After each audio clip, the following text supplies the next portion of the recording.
vous donner 3 conseils pour glow up avant la rentrée. Je trouve que c'est grave important. Conseil numéro 1, ne faites pas partie de ce genre de filles qui sont tout le temps dans les conflits, tout le temps dans les bagarres, tout le temps dans les disputes, harcèlent les autres filles, les autres personnes. My god, horrible. Pas partie des filles qui se mettent en clan genre pour aller parler à une autre fille. C'est horrible, vraiment. Comment vous pouvez être une belle personne et faire ça? Pareil, ne faites pas partie des personnes qui font pleurer leur professeur, qui respectent pas, qui insultent leur professeur. Non, vous pouvez parler sur une professeure qui vous saoule quoi. Votre copine, vous faites ça discrètement, une discussion privée à la limite.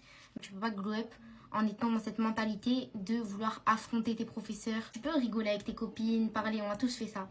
Pas harceler tes professeurs, c'est mort. Après, bien sûr, c'est votre professeur, il est zinzin aussi, il faut savoir se défendre. Je parle de la méchanceté gratuite, vous voyez. Genre l'humilier devant toute la classe, etc. Ça reste quand même des êtres humains, il faut les respecter. Vous pouvez être puni quelquefois, mais il faut pas abuser, vous voyez. Après, si vous êtes tout le temps exclu des cours, etc., c'est que c'est vous le problème. Deuxième conseil, si vous faites un tri dans vos fréquentations dès maintenant. Vous voyez, là, on est en août. Commencez à faire un tri dans vos fréquentations. Vous avez tout le temps de nexter une personne avant la rentrée. Des fois, on n'a pas forcément envie de se débarrasser d'une copine qu'on aime grave. Faut arrêter de se voiler la face. Une fille qui te ramène que des problèmes, c'est bon, stop.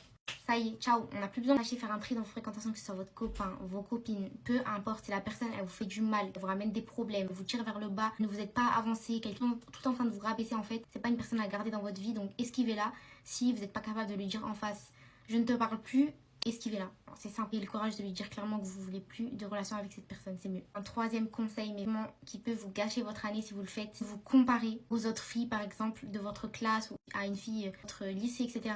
ou de jalouser quelqu'un, vraiment ça peut vous gâcher votre année et même ça peut vous gâcher votre personnalité. Quand vous voulez trop ressembler à une personne, ça se voit. Vous voulez tout recopier chez une personne, que ce soit son style vestimentaire, que ce soit sa façon de parler, sa façon de rigoler, sa façon de penser, sa façon de faire, même si vous n'êtes pas forcément d'accord avec ça. Vous voyez que les gens, ils adhèrent à sa personnalité, du coup vous voulez être la même personne qu'elle. Mais non, soyez vous-même, ayez votre propre personnalité. Si vous voulez changer de style, il n'y a pas de souci. Vous pouvez vous inspirer des gens, c'est pas un problème, mais vous ne pouvez pas être la copie d'une autre personne en fait. C'est difficile d'arrêter de se comparer, je peux le comprendre. C'est toutes déjà comparées, il y a toujours mieux que nous, c'est normal. Vous serez toujours vous-même, donc ça sert à rien de se comparer à essayer de devenir comme telle personne, vous serez toujours vous-même. Donc essayez de devenir la meilleure version de vous-même plutôt que de devenir une autre personne. Vous voyez. Voilà, ça sert à rien d'être la copie de quelqu'un, soyez plutôt l'original de vous-même. Vous trouvez ces conseils importants en vrai dans le thème de la rentrée, etc.